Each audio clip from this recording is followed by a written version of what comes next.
प्रस्तुत करते हैं नाटक हाँ मैं सावित्रीबाई फुले।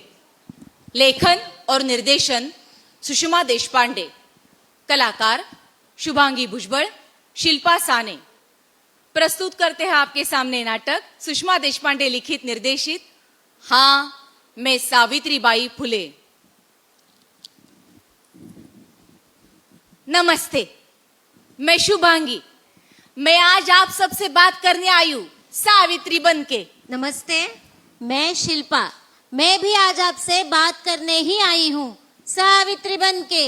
वैसे तो मेरी भाषा हिंदी नहीं है, शायद मैं अच्छी तरह से हिंदी में बात भी नहीं कर सकती। फिर भी आप लोगों से बातें करने को बहुत मन कर रहा है। हमारा जमाना तो बीत गया, लेकिन आज भी आप लोग उसी पुराने जमाने में जी रहे ऐसा लगता है। हमने क्या किया, हम कैसे जिए, ये सब आपको बताने का बहुत मन कर रहा है। अब हमने बहुत कुछ किया ऐसे कहना तो नहीं मेरा। अरे मैं तो क्या उनकी पत्नी बनी और उनके काम के साथ कैसे कब जुड़ गई ये पता ही नहीं चला। मतलब उनका काम मेरा अपना काम कब हुआ ये भी नहीं समझ सकी। अब देखिए, मेरा जन्म हुआ नायगांव में। नायगांव जी महाराष्ट्र में सातारा नाम का जिला है। उसमें खंडाला नाम की तहसील है। उस खंडाला में से एक छोटा सा गांव। गिने चुने लोग तो गांव में रहते थे, लेकिन तब इंसान इंसान को पहचानता था। और मेरे पिताजी थे गांव के बड़े मुखिया और मैं थी उनकी बड़ी लाडली बेटी। मेरी तो शान ही कुछ और थी। मैं खेतों में जी भर कर दौड़ती थी, कूदती थी। दौड़ते दौड़ते पैर में कांटा भी चुभ जाए तो क्या, मैं तो अपनी मस्ती में ही घूमना पसंद करती थी। 4 साल की हुई तभी से माँ पीछे पड़ने लगी। रोटी पकाना सीखो अब तो तू बड़ी हो गई है। लेकिन मेरा ध्यान तब रोटी के लिए आटा गूंदने की बजाय मिट्टी में पानी डालकर कीचड़ करने की तरफ ही था। माँ बहुत डांटती, हाथ में डंडा लेकर पीछे पड़ती। कर दे, अब शादी करनी है तेरी और तू है की हाँ? और मैं पिताजी के पीछे छुप जाती। इमली के पेड़ पर चढ़कर इमली तोड़ना हो या जामुन जैसे नाजुक पेड़ पर चढ़कर जामुन तोड़ना हो, ऐसे कामों में मैं हमेशा आगे होती थी। एक बार मैं जामुन के पेड़ पर चढ़ी तो मेरे पाँव के नीचे की डाली टूट गई। मैंने ऊपर वाली डाली पकड़ तो ली, लेकिन हाथ में जो जामुन थे वो गिरने लगे। अब घाघरा पकड़ूं या खुद को संभालूं? मैं तो पूरी उलझन में पड़ गई और चिल्लाने लगी, माँ मेरे जामुन, माँ माँ मैं गिर गई, माँ। मेरा शोर सुनकर माँ तो गई और साथ में उसने पिताजी को भी बुला लिया। पिताजी तो हंसते रह गए। गुण देखे अपने लाडली के, कहते हुए मेरी लटकती हुई मूरत दिखाई। पिताजी ने मुझे नीचे उतारा, लेकिन माँ बड़बड़ करने लगी, बहुत बड़बड़ करने लगी। हजी शादी करनी है इसकी, कहीं गिर विर जाती, हड्डी वड्डी टूट जाती तो कौन करता इसके साथ शादी? हाँ, अरे लड़की जात है तू, ये भी भूल जाती है क्या? माँ वो सब तो ठीक है, लेकिन एक जामुन तो खा ले तू। ऐसा मैंने माँ को कहा और भाग गई वहां से। पर तब तक पिताजी ने मेरी शादी करने का इरादा पक्का कर लिया था और पुणे के गोविंदराव जी फुले के बेटे के साथ मेरी शादी तय कर दी। अब मुझे क्या पता वो शेठ जी है कैसे। मैं सोचने लगी, उनको इमली के पेड़ पर चढ़ना आता होगा कि नहीं? वो कुएं में तैरना जानते होंगे कि नहीं? उनको रात को तारे गिनना पसंद होगा कि नहीं? क्योंकि मैंने सुना था वो पाठशाला जाते थे, पढ़ते लिखते थे। पर कुछ भी कहो, शादी करने के विचार से मेरे चेहरे पर रौनक आ गई थी। हाँ, माँ बाबा को छोड़कर ससुराल जाने के विचार से मैं थोड़ी उदास हो जाती थी, पर मनी मन में बड़ी खुश हो गई थी। अरे पंख पसरे मोर की तरह मेरा मन झूमने लगा था। अब मैं पूना यानी कि शहर जाऊंगी, तांगे में बैठूंगी, घर में से ही सही लेकिन कुछ तो देख पाऊंगी। लेकिन उस जमाने में औरतों को घर के बाहर कदम रखने की इजाजत नहीं थी। राम की सीता माई ने लक्ष्मण रेखा पार की और रावण उसको भगा ले गया। ये बात तो मैंने बार बार कानों से सुनी थी। औरत होने के नाते कैसे? अपना घर भला, घर का चूल्हा भला, चूल्हे में जलती हुई लकड़ी भली, लकड़ी को फूकने के लिए हाथ में फूकनी भली, और फूकनी से फूकने वाला अपना जी भला। घर के बड़े बूढ़ों की सेवा करो और बस। अजी आपकी बेटी पहली या दूसरी कक्षा में जाती है तो आप लोग तो बड़े खुश होते हो।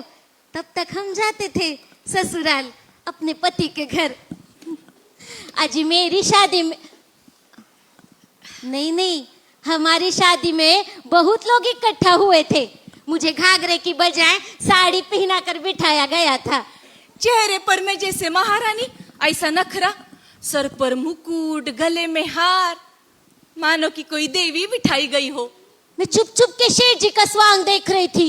सच में तो मुझे उन पर बड़ी हंसी आ रही थी, क्योंकि मैंने सुना था वो पाठशाला जाते थे, पढ़ते लिखते थे, लेकिन बड़े ही बुद्धू लग रहे थे। जैसे कि मैं बड़ी प्यारी लग रही हूँ। उतने में साड़ी में घुसा एक कीड़ा और जोर से काटा ना उसने। कीड़े ने काटा। मैं जोर जोर से चिल्लाने लगी, साड़ी भी खुलने लगी। उतने में माँ आगे आई और मुझे डांटने लगी। सावे, अरे तू लड़की होकर साड़ी भी नहीं संभाल सकती? हाँ माँ, लेकिन कीड़ा बहुत जोर से काट रहा है। कीड़े ने काटा तो चुपचाप अंदर जा और निकाल दे कीड़ा। यहाँ ससुराल वालों के सामने तमाशा मत कर। अरे बाप दादाओं की इज्जत का कुछ तो ख्याल कर। हाँ, और सुन, लड़की जात है तू, थोड़ा बहुत तो सहन करना ही पड़ेगा। लेकिन मेरा तमाशा तो चालू ही था। उतने में वो मेरे शेठ जी आगे आए, माँ को कहने लगे, उसे डांटिए मत। अरे लड़की हुई तो क्या, कीड़ा तो उसको भी काटता ही है ना। जाइए अंदर जाके देखिए क्या काट रहा है। साड़ी पीछे में आगे, मैं अंदर गई, कीड़ा निकाला, पर शेठ जी की बातों से मेरा मन भर आया। मेरे पति परमेश्वर। शादी के बाद ससुराल मुझे कभी पराया घर नहीं लगा। एक तो ससुराल ही तेरा अपना घर है, ये बात तो मैंने बार बार सुनी थी। ऊपर से ससुर जी बहुत अच्छे थे, बड़े प्यार से बुलाकर काम बताते थे। हमारे शेठ जी हमेशा पाठशाला में अपनी बड़ी बड़ी किताबों में मशगूल रहते थे। अरे पाठशाला में मास्टर जी के बड़े ही लाडले थे। हाँ, भला क्यों ना हो, हमेशा लिखना पढ़ना। कभी मैं कहूँ मेरे साथ खेलो, तो अभी वक्त नहीं है, ऐसे दिखाते थे शेठ जी के यहाँ। हाँ, मुझे ना उन्हें शेठ जी कहना बड़ा अच्छा लगता था, बड़ा ही अच्छा लगता था। शेठ जी यानी कैसा रोबदार दिमाग वाला इंसान लगता है। शेठ जी के यहाँ उनके बहुत सारे दोस्त आते थे। सदाशिव बल्लाळ गोवंडे, मोरो विठ्ठल वाळवेकर, सखाराम परांजपे। वो एक साथ मिलकर बातें करते थे, पढ़ते लिखते थे। उनके दोस्त सब जाति धर्म के थे। तुम्हारे धर्म में क्या होता है, हमारे धर्म में क्या होता है, ऐसी बातें चलती रहती थी। उन्हीं की बातों से मुझे पता चला कि शेठ जी को ससुर जी ने पाठशाला से निकालकर घर में भी बिठाया था। पर आगे जाकर गफ्फार बेग मुंशी और लेजिट साहब ने समझाया, इसलिए पाठशाला फिर से शुरू भी हो गई। शादी हो गई है और पाठशाला जाते हैं।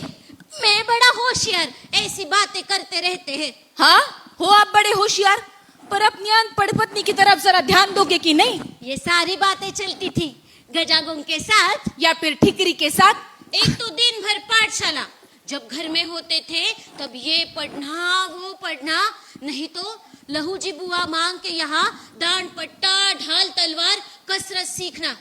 एक दिन तो मैंने पूछ लिया, दिन भर पाठशाला और बाकी के वक्त ये कसरत, या हमारे साथ खेलने के लिए कोई भी नहीं है। तो शेठ जी बुजुर्गों की तरह कहने लगे, हाँ, अगर बुद्धि के साथ साथ शरीर भी तंदुरुस्त हो तो काम और अच्छे से कर सकते हैं। अपनी पत्नी के साथ खेलना ये आपका काम नहीं है क्या? ऐसा मैं पूछ ही रही थी और तभी वहां ससुर जी आए और मैं तो पूरी हड़बड़ा ही गई। अब ससुर जी के सामने शेठ जी के साथ कैसे बात करूं? हाँ, लेकिन वैसे तो मैं अपने काम में मगन थी, खाना बनाती थी, पानी भरती थी, घर की साफ सफाई करती थी। पर शेठ जी मुझसे बातें किया करे ऐसा मुझे लगता था। और कुछ पूछूं तो वो सिर्फ हंसते थे, लेकिन मैं कभी नाराज नहीं होती थी उनसे। एक दिन मैं घर की साफ सफाई कर रही थी, उनकी सारी किताबें निकाली थी। अब घर की साफ सफाई तो करनी चाहिए ना, तभी शेठ जी आए वहां। अरे अरे अरे, मेरी सारी किताबें क्यों निकाली तुमने? हाँ, क्यों? घर की साफ सफाई नहीं करनी क्या? सावित्री देख, अरे जिन किताबों को मैं पढ़ रहा था उसका पन्ना खो गया ना। लीजिए आपका पन्ना।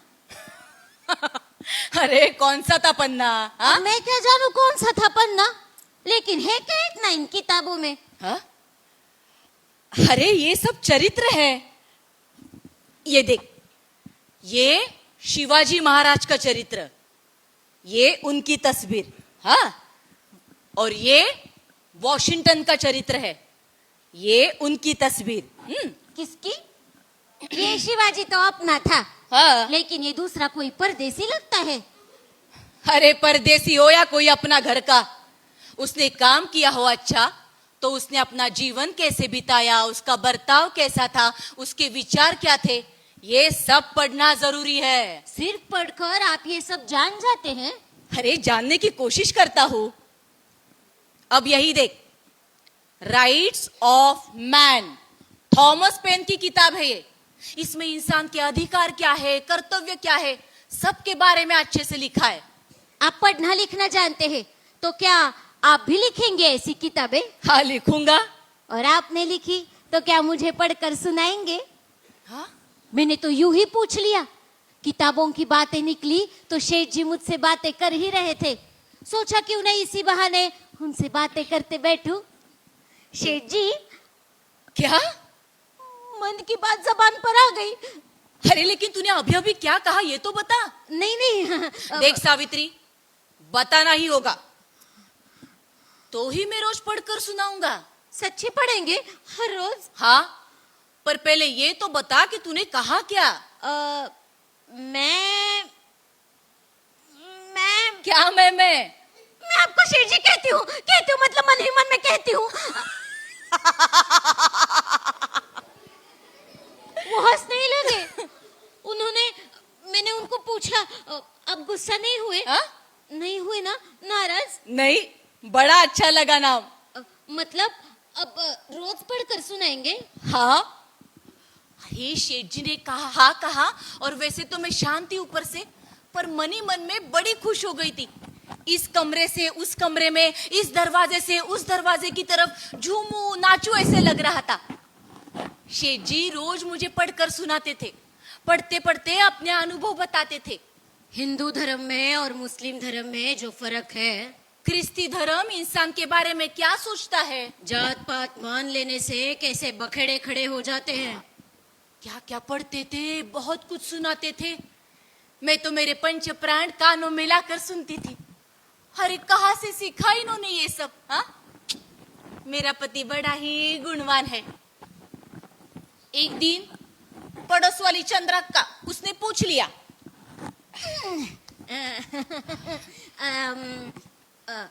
क्या चल रहा है रोज दोपहर में, शाम में? क्या वो पढ़ते हैं और मैं सुनती हूँ।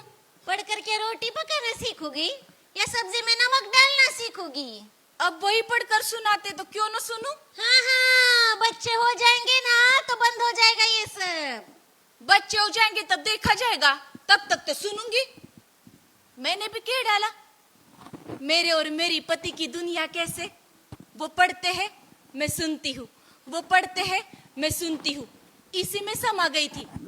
अरे कौन से पति को अपनी पत्नी को पढ़कर सुनाना अच्छा लगता है? हाँ, मेरे पति को लगता है तो हमारी दुनिया अपनी हमारी है। अब ससुर जी कुछ नहीं बोलते तो बाकी लोगों को क्यों है पूछताछ? हाँ, और पूछताछ करके फायदा ही क्या है? वो तो पढ़ना बंद नहीं करेंगे, इसलिए मैं सुनना बंद नहीं करूंगी, तो उतने ही तो साथ होते हैं वो मेरे। सावित्री, हाँ, दिन गुजर रहे थे, एक दिन शेठ जी उनके किसी ब्राह्मण मित्र की शादी में गए और घर लौटे वही संतप्त होकर। क्या समझते क्या है ये लोग अपने आप को? क्या हुआ? अरे एक तरफ शादी की धूमधाम, बारात निकली है और ये ब्राह्मण बड़बड़ करने लगे, ये यानी कि मैं उनके साथ कैसे चल रहा हूं। एक ब्राह्मण तो आगे आकर बोलने लगा, ब्राह्मणों के साथ चलने की हिम्मत कैसी हुई तुम्हारी? शूद्र जाति के तुम्हें जाति पाति के बंधन नहीं है? अरे बंधन ठुकरा रहा है, हमारी बराबरी करता है। अरे समझता क्या है तू अपने आप को? 4 किताबें क्या पढ़ ली तो क्या जात बदल गई तेरी? हाँ, अरे अंग्रेजों का जमाना आया तो कुछ भी करने की मुभा मिल गई तुम लोगों को। चल हट यहाँ से, ऐसे कहा उसने बीच रास्ते में। पर आपने क्या अरे कहा? क्या कहता सावित्री, तुम्हें बताया था ना मैंने जात पात के बारे में। पर आपने उन लोगों को समझाया क्यों नहीं? अरे क्या समझाता?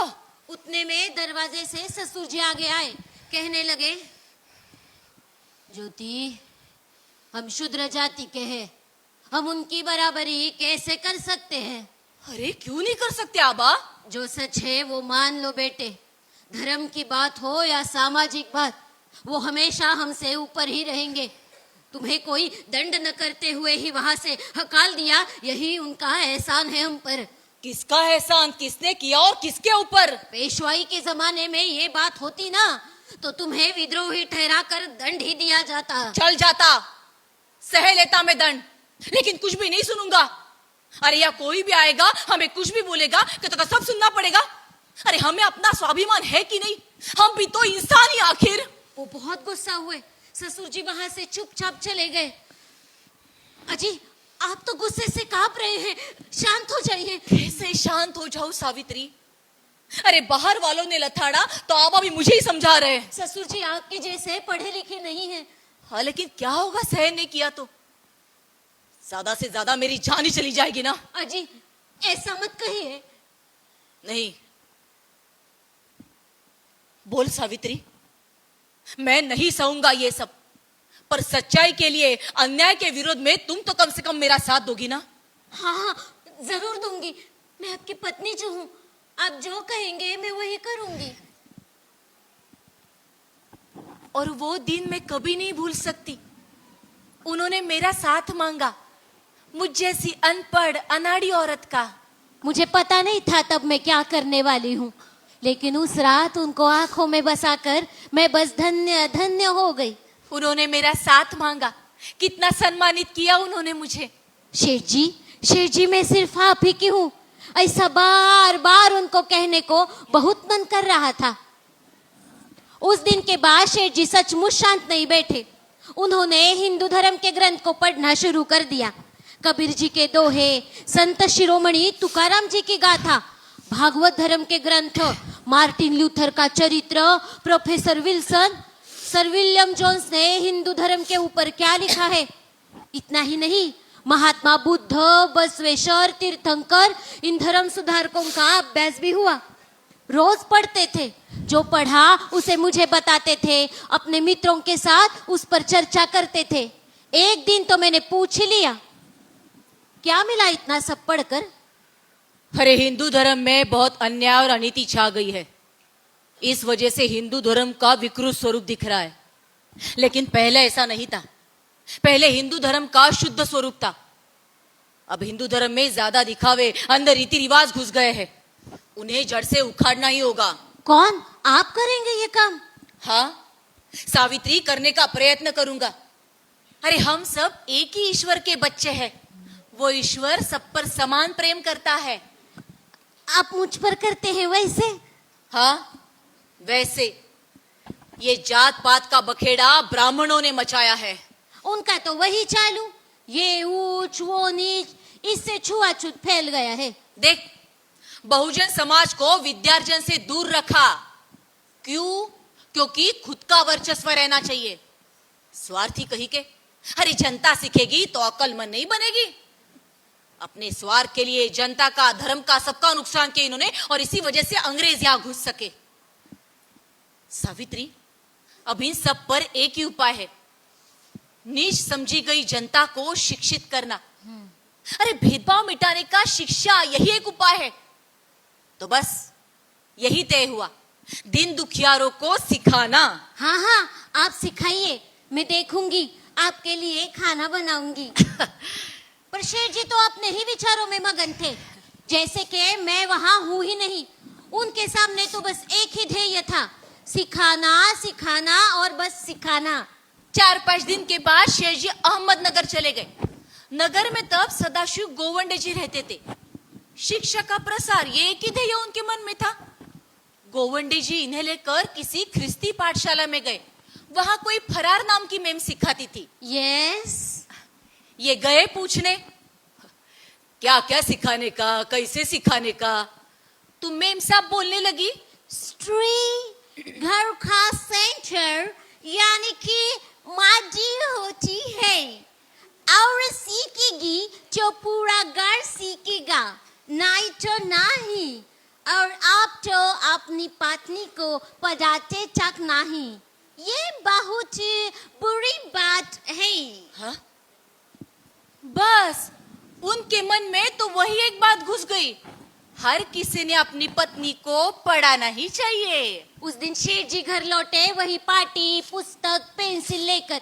मैं खाना बनाकर चूल्हा साफ कर रही थी, वो आए और आते ही मुझे पुकारने लगे, सावित्री, सावित्री। हाँ हाँ आ रही हूँ, रोटी सब्जी भी तैयार है। अरे रोटी सब्जी छोड़ो, तुम आओ जल्दी से। भैया भैया भैया भैया, आज क्या हुआ क्या है शेठ जी को?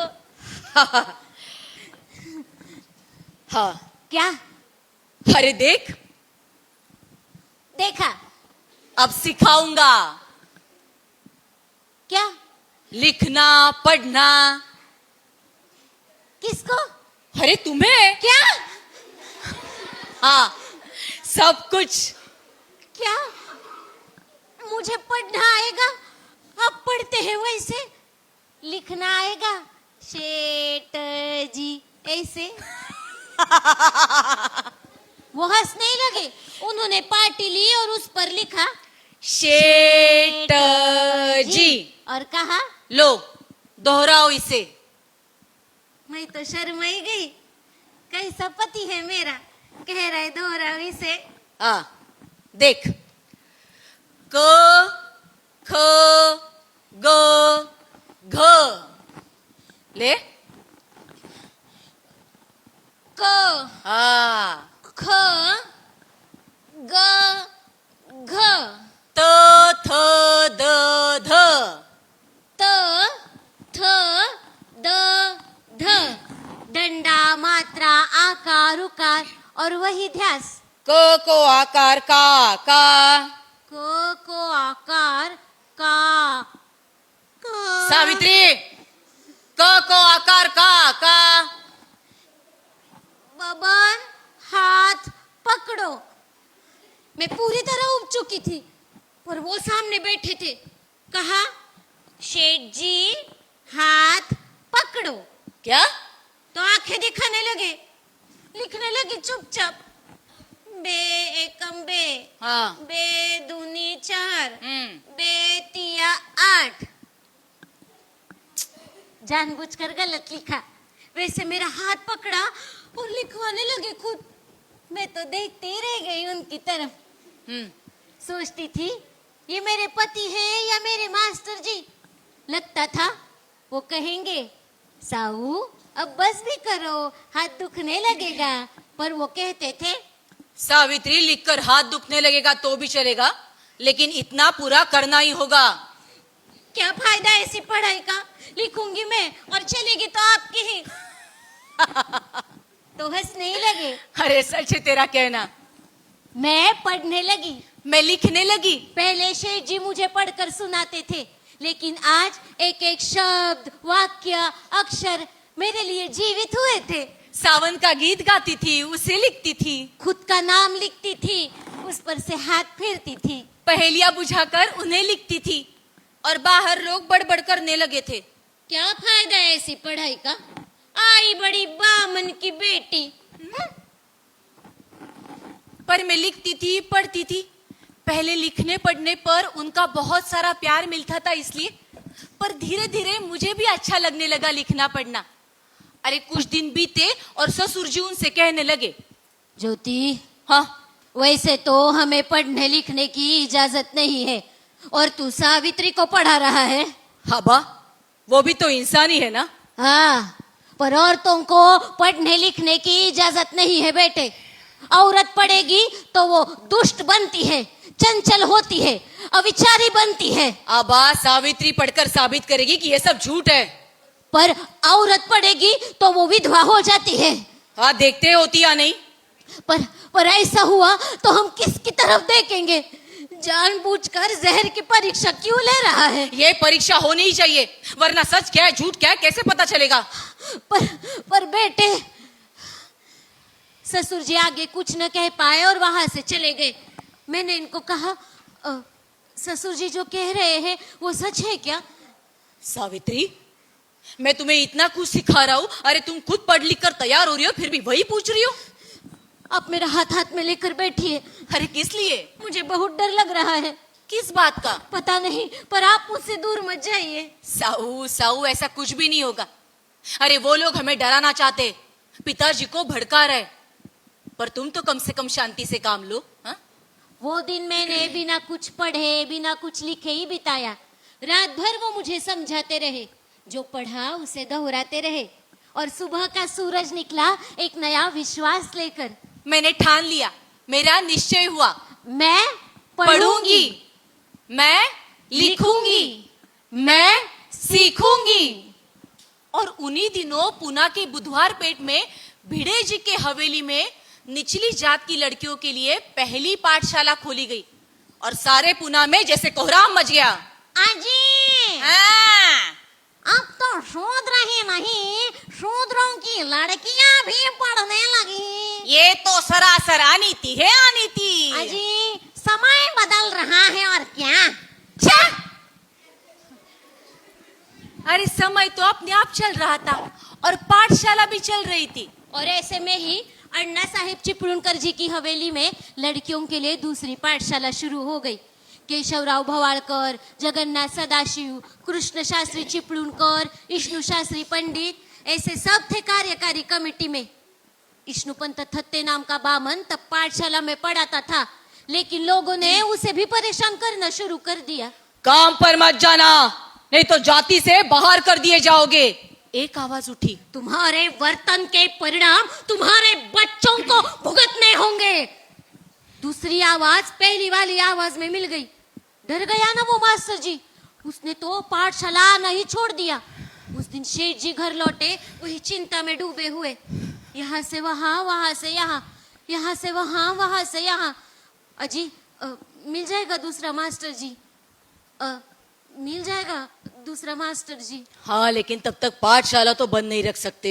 लेकिन ये लोग मन के इतने कच्चे कैसे होते हैं? अब होता है कोई कोई मन का कच्चा, सब सहन करना पड़ता है। सावित्री, पर तुम तो नहीं हो मन की कच्ची। नहीं नहीं, मैं आपकी पत्नी जो हूँ। तो कल से तुम ही चलो पाठशाला में। किस लिए? अरे 4 किताबें पढ़कर सुनाओ, तब तक कुछ तय हो जाएगा। मैं सावित्री, नहीं तो क्या तुम नहीं पढ़ा सकती? नहीं, मैं नहीं। मेरी बात पूरी होने के पहले ही वो बाहर चले गए, भवाळकर जी के यहाँ। उन दोनों में क्या बातें हुई पता नहीं, लेकिन भवाळकर जी उसी वक्त हमारे घर चले आए। भाभी जी, अरे कल से आप पाठशाला में पढ़ाओगे, ये तय हो चुका। नहीं, आप ना देखिए भाभी जी, मैं आपको पढ़ाता हूँ कैसे पढ़ाया जाता है। नहीं भाभी जी, अभी तय हुआ। वो दोनों मेरी कोई भी बात सुनने के लिए राजी नहीं थे, फिर से बाहर चले गए। और दूसरे दिन सुबह फरमान निकल आया, चलो जल्दी से तैयार हो जाओ, पाठशाला जाना है। हाँ? मैं ना तो नहीं कह सकती, लेकिन हाँ भी नहीं कह सकती। पूरी तरह डर गई थी। अजी आज तक कभी घर के बाहर नहीं निकली हो, और अब पाठशाला जाकर कैसे पढ़ाऊं? हाँ? अभी लिखना पढ़ना जान रही हूं, तो क्या बालिस्टर समझो अपने आप को? हाँ? क्या करूं? पर काम रुक जाएगा, और मेरे शेठ जी की बात कैसे टालूं? मन की तैयारी करनी होगी। हाँ, करनी होगी मन की तैयारी। मन की तैयारी की और धीट मन से घर के बाहर कदम रखा, लेकिन धीट मन धक धक करने लगा। मैं नीचे देखकर चल रही थी, साथ में शेठ जी भी थे, पर कोई औरत काम के लिए घर के बाहर निकले ऐसा वो जमाना नहीं था। लोग हमारे आगे पीछे चलने लगे, हमें घूर घूर के देखने लगे। कौन है बे ये औरत? हाँ? फूले ने एक और औरत रख ली क्या? हाँ? और लोग बहुत ही हमारे आगे पीछे चलने लगे, मेरे पाँव ठिठकने लगे। मैंने जैसे तैसे खुद को संभाला और चलने लगी। जैसी पाठशाला पास आई तो सब लोग समझ गए कि मैं पाठशाला जा रही हूँ। अब सब तरफ ये वार्ता फैल गई। फूले अपनी पत्नी को सिखाने के लिए पाठशाला लेकर आया। ये तो सरासर अधपतन हो गया। अब एक शूद्र स्त्री पाठशाला में सिखाने लगी है। भगवान, कैसे होगा सब अब? और पाठशाला पहुंचते ही सामने 4-5 लड़कियां देखकर मेरी जान में जान आ गई। उनसे कहा, बच्चियों, पाठशाला में पढ़ाने का आज मेरा पहला ही दिन है। कैसे पढ़ाते हैं, क्या क्या पढ़ाते हैं, ये तो मैं नहीं जानती, लेकिन जितना मुझे आता है वो आपको बताने के लिए आई हो। आज तक बड़बड़ मायके के बाद शेठ जी के साथ ही की थी, पर कुछ तो बोल सकी। तो सुबह ये पाठशाला और शाम को घर में पाठशाला में कैसे पढ़ाया जाता है ये सीखने की मेरी पाठशाला शुरू हो गई। ये सिलसिला तो रोज का ही हो गया। अरे मेरे सिखाने से लोग बहुत ही बातें करने लगे, तो मैंने एक बार शेठ जी से कहा भी, सुनिए, अगर मेरे सिखाने से इतनी चर्चाएं हो रही है तो देख लीजिए दूसरा मास्टर जी। नहीं, तब तक करूंगी मैं काम। अरे, जब मैं पढ़ रहा था तब भी ऐसे ही चिल्ला रहे थे, गला फाड़ कर। और मुफ्त का मास्टर जी अच्छा ही होता है क्या?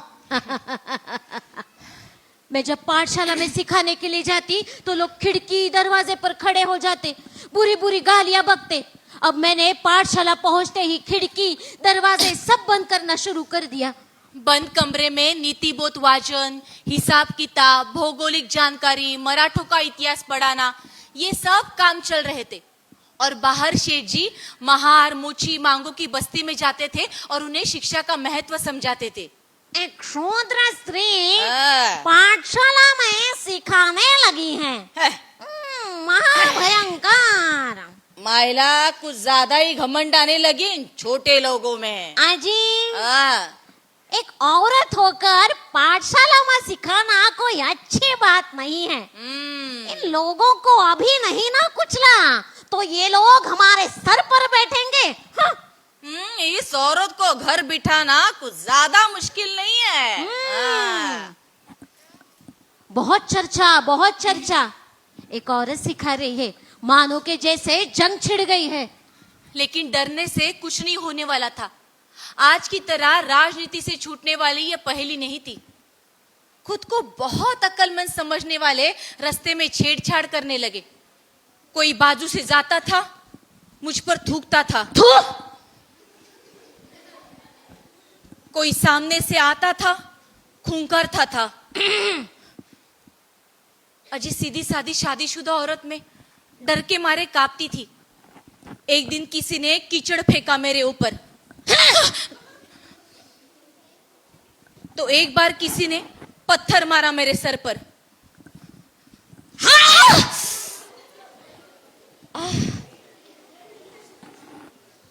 एक दिन मेरे आगे पीछे 2-4 लोग इकट्ठा हो गए, चारों तरफ से मुझे घेर लिया।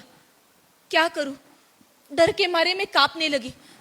जैसे तैसे हिम्मत की और ऊपर देखा और सूरज भगवान को प्रणाम करते हुए बोली, भगवान, मैं अपना कर्तव्य निभा रही हूँ। भगवान आप सबको क्षमा करे, आप सबका भला करे। और मन में भगवान का और इनके नाम का जप करने लगी। चुपचाप सब लोग वहां से हट गए। लेकिन पाठशाला पहुंची तो भी मेरा दिल जोर जोर से धड़क रहा था। और दूसरे दिन शेठ जी ने मेरे साथ एक सिपाही देना शुरू कर दिया, क्योंकि मैंने समाज के बंधन नहीं माने थे, धर्म के बंधन उखाड़ कर फेंके थे। इस वजह से पूना में गुस्से की लहर उठी थी। नहीं, कई लोग तो मानते थे कि मैंने राष्ट्र का अपमान किया है। लेकिन आजकल तो किसी भी बात पर कोई भी संतप्त हो जाता है, अपनी आवाज उठाता है। लेकिन जब सच में जरूरत हो तब शांत रहता है, ये देखकर चिढ़ आती है। अब लहूजी बुआ मांग और राणबा महार जैसे लड़कियों को पाठशाला में पहुंचाते थे, वैसे ही मुझे भी साथ देने लगे रास्ते में। अब पाठशाला के काम आगे बढ़ रहे थे। रास्ता पेट, ये तड़पेट, बुधवार पेट, रखमा, पाठशाला के काम चल रहे थे। और उसके साथ साथ मैंने पाठशाला में बच्चों को निबंध लिखने को कहा था। रखमा, होगी 13-14 साल की, अरे लिख कर हुआ तो झट से उठी और जोर से पढ़ने लगी। रख माँ। हाँ। निबंध का नाम मैं और मेरा धर्म। बामन लोग कहते हैं वेद हमारी निजी संपत्ति है, सिर्फ ब्राह्मण ही वेद पढ़ सकते हैं। तो इससे ये साफ जाहिर होता है कि हम लोगों के लिए धर्म की कोई भी पुस्तक नहीं है। अगर हमें वेद पढ़ने की इजाजत नहीं है तो वेदों में लिखे हुए धर्म के नियम हम पर लागू ही नहीं होते हैं। यही साफ जाहिर होता है कि नहीं? तो हे भगवान, तूने बताया हुआ कौन सा धर्म हम पर लागू होता है ये बता दो, तो हम वैसे ही बर्ताव करेंगे। भया भया भया भया, अरे मैं तो सुनती रह गई। ये इतनी सी बच्ची बोल रही थी क्या? हमने जो सिखाया उसका कुछ तो फल मिला, पर आज वो सब काम माती मोल हो गया है। अरे आज विचारों को गाड़ दिया जा रहा है और विचारों को गाड़ने के लिए पूरी फौज ही तैयार है। गाड़ा गया विचार उखाड़कर बाहर निकालने के लिए एक पीढ़ी से भी ज्यादा समय आवश्यक है, और ये विचार ऐसे ही गड़े रहे तो हमारे पास कुछ भी नहीं बचेगा। पर हमारे जमाने में ऐसा नहीं था, विचारों का अस्तित्व हमारे साथ था। उस जमाने में विधवा जवान औरतों के लिए हमने एक आश्रम खोला था। ये विधवा औरतें और उनके बच्चे उस आश्रम में रहते थे जिसका नाम था बाल हत्या प्रतिबंधक गृह। एक दिन मैं ऐसे ही कामों में गड़ी थी, तब शेठ जी किसी लड़की को लेकर घर आए। लो, तुम्हारी बेटी को घर ले आया हूँ, पकड़ो। मैंने उसको अपने पास बिठाया। रो रो कर उसकी आंखें सूज गई थी, नाक लाल हो गई थी। पति के पश्चात किसी और का घर पल रहा था उसके पेट में। नाम क्या है तुम्हारा? काशी। जान देने गई थी नदी पर? हाँ, आप वहां पर सही समय पर पहुंचे, इसीलिए उसे घर ले आ सके। अरे जान इतनी सस्ती है क्या? हाँ, बच्चा नई जिंदगी जीने के लिए, नई सांस लेने के लिए जन्म लेता है। वो जैसे जीने चाहे उसे जीने दो। जो गलतियां हमने की वो उसे ना दोहराए, इसलिए उसे अच्छे संस्कार दो। हाँ, और अगर लड़की हुई तो? लड़का हो या लड़की, देखो तुम अपना बच्चा खुद अपने हाथ से हमें सौंप दो, हम उसे अपना बच्चा समझकर ही पालेंगे। काशी ज्यादा बात नहीं करती थी, दरवाजे के पीछे अंधेरे में ही रहती थी। कहती थी मैं अंधेरे में ही ठीक हूँ, मेरा अपवित्र साया आप पर ना पड़े। उसे खाना खिलाने जाओ तो कहती मुझ जैसी अभागन को खिलाने का पाप आप क्यों कर रहे हो? कभी कुछ दुख दर्द हुआ, कभी कुछ नहीं कहती थी। ज्यादातर लड़कियां ऐसी होती थी, लेकिन काशी मन ही मन में कुछ ज्यादा ही कुड़ती थी। काशी को लड़का हुआ, मेरे हाथ में अपना बच्चा सौंपकर चली गई वो अभागन। 12वें दिन हमने घर को सजाया, घर में पताका लगवाए, बच्चे को झूले में डाला, नाम रखा यशवंत। बहुत नाम कमाना, ऐसा उसके कान में कहा। काशी ने सौंपा हुआ बच्चा खुद अपना ही माना। आगे चलकर उसे गोद ही लिया और उसने भी यशवंत फुले ये नाम साकार करते हुए इनका गौरव ही किया। यशवंता हमारा ही बच्चा समझकर बड़ा हुआ। किसी ब्राह्मण स्त्री के पेट से उसने जन्म लिया, इसलिए हमें पराया नहीं हुआ। पर आज भी ये जात पात की बात चली रही है, या फिर ये जात पात का बखेड़ा आजकल कुछ ज्यादा ही बढ़ रहा है। जो विचार अपना कर हम जिए, आगे बढ़े, क्या वो सब खत्म हो गए? अजी, आजकल तो लोग ये गोद लेने का मामला स्वीकार करने लगे हैं, लेकिन उस जन्मे हुए इस बच्चे को जात पात का नाम क्यों देते हो? कोई कहता है ज्योतिबा ने लड़कियों के लिए पहली पाठशाला खोली, भारत में पहला बाल हत्या प्रतिबंधक गृह शुरू किया, सावित्रीबाई पहली स्त्री शिक्षिका। होगा, वैसा ही होगा, लेकिन उतना ही कहकर चुप क्यों हो जाते हो?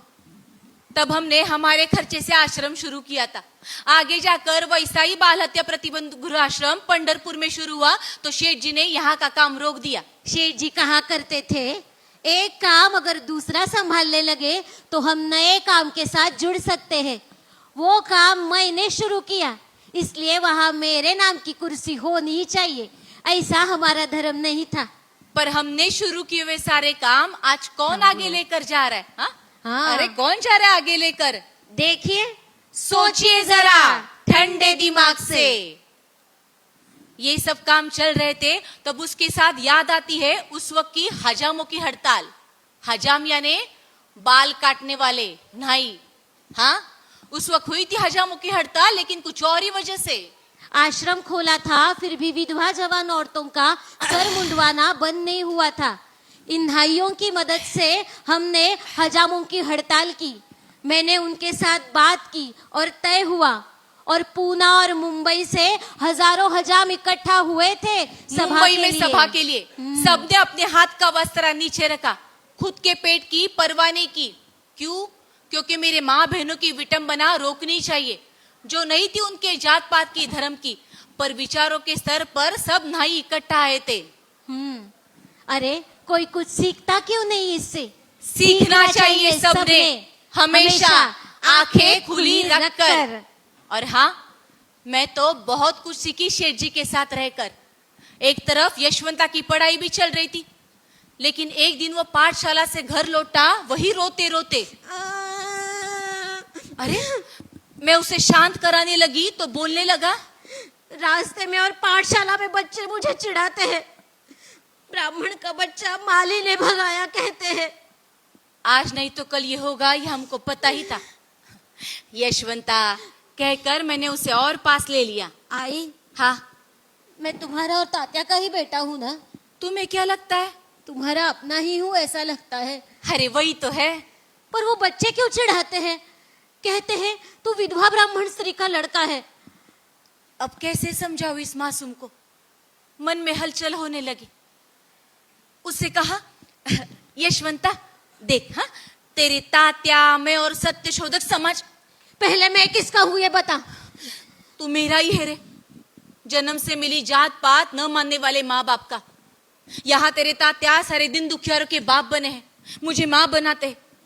अरे मुझे नहीं पता मैं किस किस की माँ हूं, पर मन में ममता लेकर काम करती हूँ, यही सच है।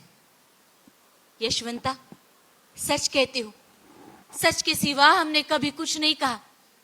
तेरी जन्मदात्री को हमने घर में लिया उसके माँ बाप बनकर, और तेरे भी माँ बाप हम ही हैं। मुझे नहीं पता माँ बाप होने के नाते हम तुझे क्या देंगे, पर शेठ जी ने जिन कामों को जन्म दिया है, आगे जाकर तुझे उसका बाप बनना है। धाड़ धाड़ बोलकर मैं चुप हो गई, और शेठ जी कब आए ये पता ही नहीं चला। और उनकी यशवंता ये पुकार सुनकर, आई, तात्या आ गए कहकर वो दौड़कर उनके पास चला गया।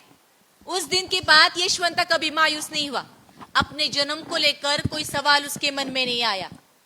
अब शेठ जी की भागा दौड़ी कुछ ज्यादा ही बढ़ गई थी, काम बहुत बढ़ गया था। लेकिन एक दिन मैंने शेठ जी से कहा, अजी उम्र हो गई अब हमारी। उम्र का और काम का क्या नाता सावित्री? उम्र तो बढ़ती ही रहेगी, लेकिन काम कभी बूढ़े नहीं होते। अजी लेकिन मेरा काम के बारे में कुछ भी नहीं कहना। मैं कहती हूँ हम हट्टे कट्टे हैं, तब तक यशवंता की शादी करा देते हैं। ठीक है। और उन्होंने मेरा कहना माना, यशवंता के लिए एक अच्छी लड़की ढूंढना शुरू कर दिया।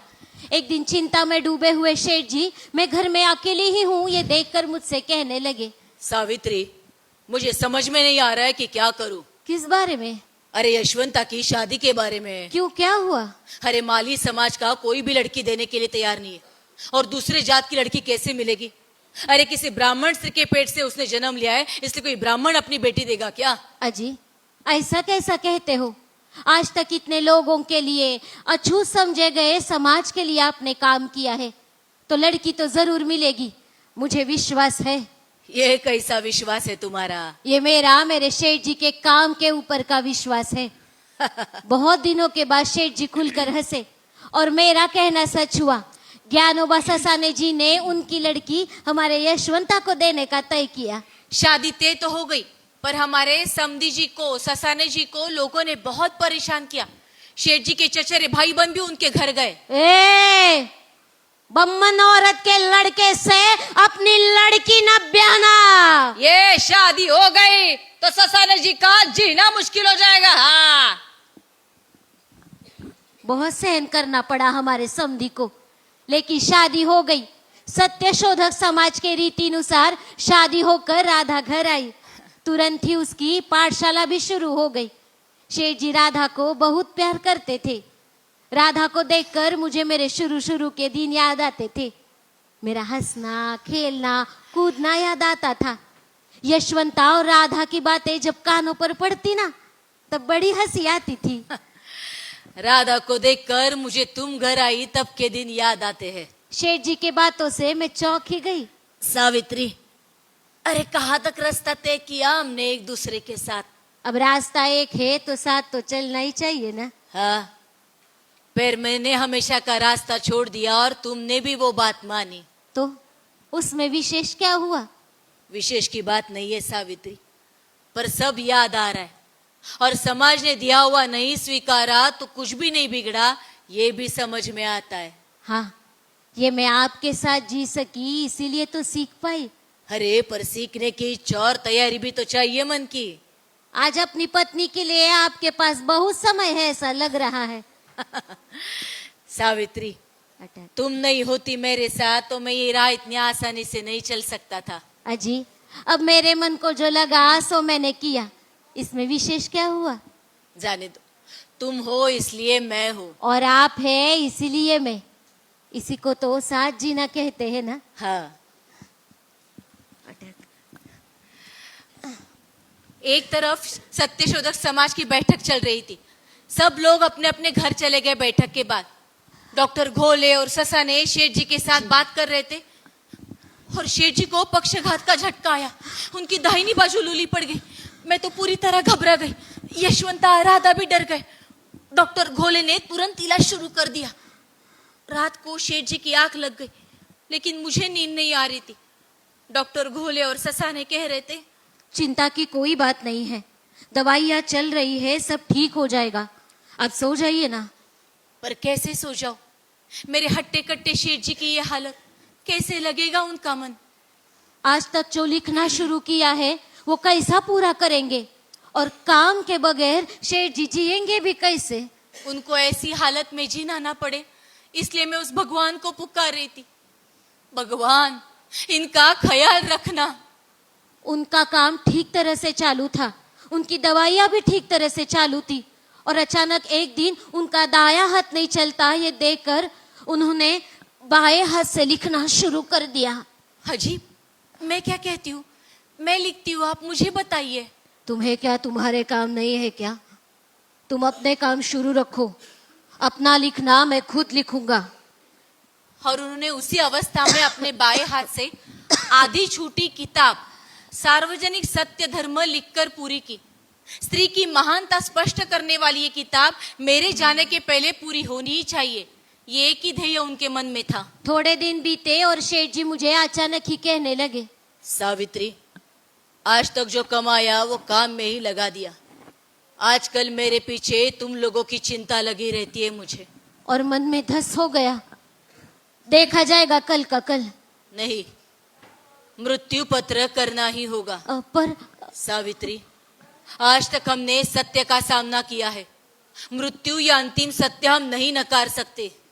हाँ, पर मृत्यु की कल्पना से मेरा जी घबराने लगा। देखो, कुछ ज्यादा पैसा नहीं रहेगा पीछे, पर ये घर, ये काम आगे चलते रहना चाहिए। और मेरे सगे संबंधी रिश्तेदार यशवंता को शांति से जीने नहीं देंगे, तो मृत्यु पत्र करना ही होगा। नहीं। देखो, व्यवहार के नाते स्वीकारना होगा, अपनी भावनाओं को बीच में मत लाओ। मृत्यु पत्र तैयार हुआ, उस पर हस्ताक्षर होकर वो सील बंद भी हुआ। हम दोनों के पश्चात हमारा बेटा यशवंत हमारी पूरी मालमत्ता का एकमेव अधिकारी है। हमारा बेटा यशवंत पूरी तरह बालिग और समझदार होने पर अपनी पुश्तैनी जायदाद हंसी खुशी संभाल सकता है। हमारी जमा पूंजी पर हमारे भाई बंधुओं का, रिश्तेदारों का किसी भी प्रकार का कोई अधिकार नहीं है। हमारा बेटा यशवंत अभी नाबालिग है, इसलिए मैं और मेरी पत्नी सावित्री उसे विद्या शिक्षण दे रहे हैं। उसका अहम कारण यही है कि हमारे बाद यशवंता ने अज्ञानी, अछूत, दीन दलित, शूद्र, अति शूद्रों को उनके हक, उनके अधिकार उन्हें समझाकर उनकी धूर्त, ठग, मानवद्रोही आर्य ब्राह्मणों के चंगुल से छुटकारा करने के काम में उसे अपना सारा जीवन समर्पित करना होगा। हम दोनों की मृत्यु के पश्चात हमारे आखिरी संस्कार सत्य शोधक समाज के अनुसार करने का एकमेव अधिकार सिर्फ यशवंता को ही है। मैं मन ही मन में कह रही थी, मृत्यु का एहसास स्वीकार करने की ताकत शेठ जी मुझ में आप नहीं दी। मृत्यु का एहसास स्वीकार करने की ताकत शेठ जी मुझ में आप नहीं दी। सत्य शोधक समाज के रीति अनुसार विधि करने को कायदे से मंजूरी मिली और शेठ जी जैसे शांत ही हो गए। अब शेठ जी बिस्तर पर से बिल्कुल उठ नहीं पा रहे थे। ये बात उन्हें सहन नहीं हो रही थी। लोग उनको मिलने के लिए आ रहे थे। ताराबाई शिंदे आई, पंडित रमाबाई आई, कहने लगी शायद ज्योतिबा फिर जन्म लेंगे, सावित्री फिर जन्म लेगी, लेकिन दोनों का एक दूसरे को काम में साथ देना केवल आदर्श है। लोग कहीं तवादी आए। आज तक बीती शाम में हुई चर्चाएं उन्हें याद आती होंगी। जोश जोश में बात करने वाले उनके फूले आज सिर्फ मुस्कुरा रहे थे। उनसे देखा नहीं गया, वो चले गए। वाड़वेकर जी दूर कोने में बैठे हुए थे। सत्य शोधक समाज के लोग तो गांव गांव से आए हुए थे। मेरी तो कुछ भी समझ में नहीं आ रहा था। मैं उनके पास बैठी रही। कल क्या होने वाला है कुछ भी समझ में नहीं आ रहा था और तभी वो कुछ कहना चाह रहे थे। कहिए कहिए जो कुछ कहना है। सामने बैठे लोगों पर उन्होंने नजर डाली और कहने लगे धीरे से, अब मेरे जाने का वक्त नजदीक आ रहा है। मेरे जाते वक्त आप लोगों के दर्शन हुए और आप लोग सत्य शोधक समाज का काम आगे लेकर जा रहे हैं। ये देखते हुए मुझे मृत्यु आ रही है। मैं उसका शांति से स्वीकार कर रहा हूं।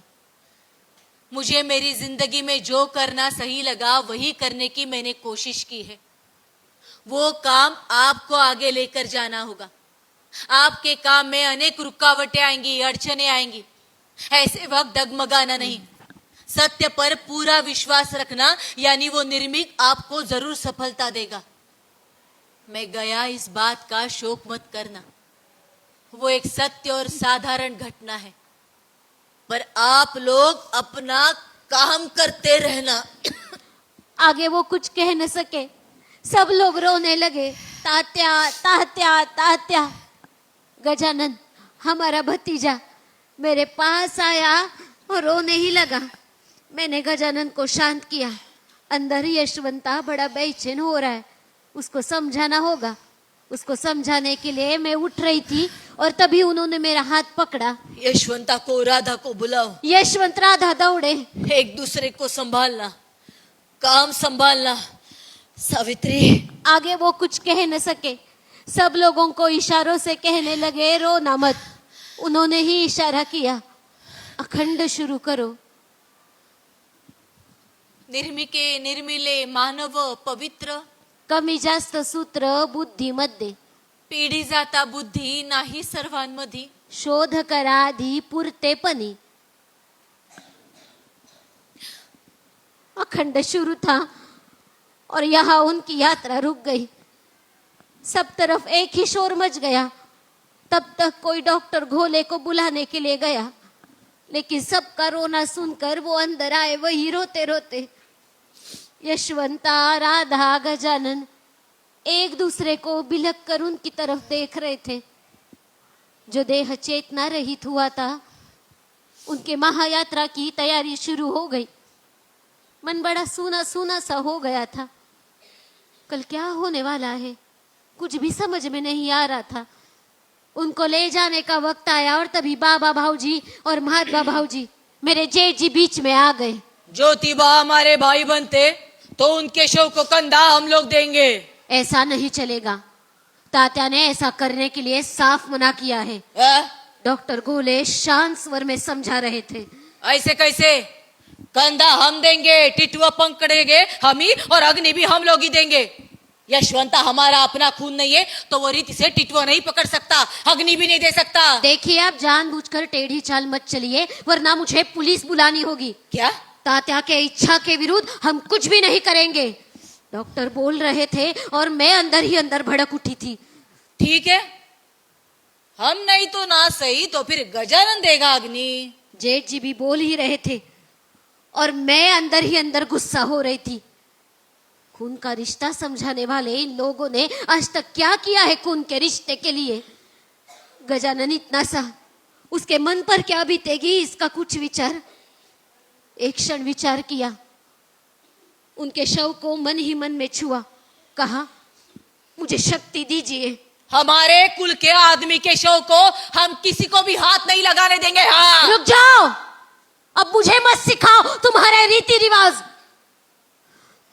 इतना ही कहा और उनके पास चली आई, उनके पैर छुए और आगे होकर टिटवा उठा लिया। यशवंता, गजानन, राधा दौड़कर मेरे पास आए, मेरे साथ चलने लगे। जय सत्य, आदि सत्य, जय सत्य, आदि सत्य, जय सत्य, आदि सत्य। उनको हमेशा के लिए पहुंचाने में निकली थी। कदम आगे बढ़ रहे थे और मनी मन में मैं उनके साथ बात कर रही थी। शेठ जी आप जा रहे हैं। आपके साथ मैंने जिंदगी बिताई, इसलिए आपको आखिरी बार छोड़ने का सौभाग्य मुझे मिला। ये ना कांपने वाले हाथ आपकी वजह से मजबूत हुए हैं। ये हाथ हाथ में लेकर रात रात समझाया आपने अपनी साऊ को। अब इन हाथों को मजबूत होना होगा, होना ही होगा। शेठ जी, आज भी आप दरवाजे के पीछे से नजर आए हुए स्वांग याद आ रहे हो, पर आज इन हारों का, फूलों का अर्थ पूरी तरह बदल गया है। अब मेरे शेठ जी मुझसे बिछड़ जाएंगे हमेशा हमेशा के लिए। शेठ जी,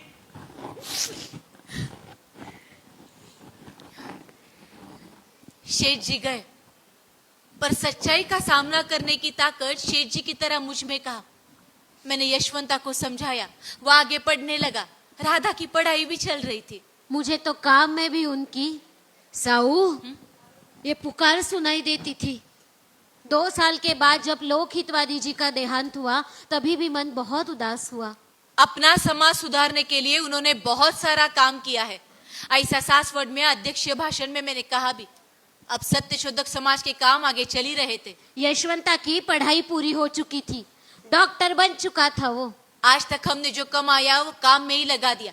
मामा परमानंद जी की कृपा से बड़दो के महाराज सयाजीराव गायकवाड़, इनके यहाँ से हर महीना पैसे आते थे, फिर भी खर्ची चलाना मुश्किल हो गया था। और ऐसे में 1897 में पूना में प्लेग की लहर दौड़ गई। पूरा पूना उजड़ा उजड़ा सा लगने लगा। सब लोग जंगल की तरफ भागने लगे। ऐसे में शूद्र अतिशूद्रों की मदद कौन करेगा? मैंने यशवंता को बुला लिया, बस्ती बस्ती पर काम शुरू किया। समाज के लोग भी मदद के लिए थे। यशवंता इलाज कर रहा था और मैं रोगियों को तो वहां तक पहुंचा रही थी। जा ले। आई, हाँ, तुम इतना काम मत किया करो। यशवंता तू तेरा काम कर, ज्यादा बात मत कर। हाँ? आई, प्लेग की बीमारी है, मेरी बात को समझो। सूझबूझ काम के वक्त खो जाती है यशवंता, अरे खोनी चाहिए। आई, तुम करो काम, पर बीमारी फैल रही है। अब मरीज को यहाँ तक लाना मतलब। यशवंता तू डॉक्टर है, वही काम कर। मरीज का इलाज करना ये तेरा काम है, मुझे मेरा काम करने दे। ज्यादा बातों में मत उलझा। आई, लेकिन मैं यशवंता, तू ज्योतिबा और सावित्री का बेटा है। काम करते वक्त वो काम करना चाहिए कि नहीं, इसका विचार उसके मन में नहीं आना चाहिए। खुद को मृत्यु आई तो भी, और यहाँ तू मुझे समझा रहा है। आई, मैं मरूंगा, मैं जाता हूँ ना बस्ती पर तू मत जा। अरे बेटे, आज नहीं तो कल हम सबको ही मरना है। इंसान से जुड़ी हुई भावना अपने काम में लगा, तो ऐसे वक्त तू मेरे पहले मर गया तो भी धीट मन से देखूंगी मैं। इतना ही कहा और बस्ती की तरफ भागी। यशवंता की आंखें भर आई होगी, ये विचार बस मन में आया ही था, तो एक 2 साल का बच्चा तड़पते हुए दिखा। झट से उठाया उसे और वापस निकली। पर उस नन्ही सी जान की जिंदगी और मौत के बीच की लड़ाई देखकर उसे दूर कैसे रखती।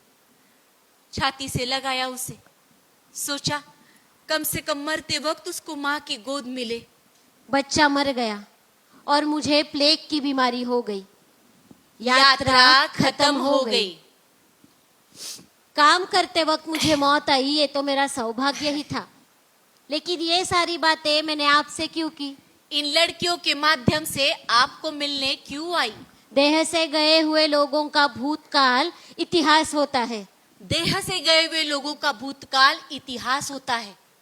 उन्होंने किया हुआ काम इंसान को विश्वास देता है। उन्होंने किया हुआ काम इंसान को विश्वास देता है।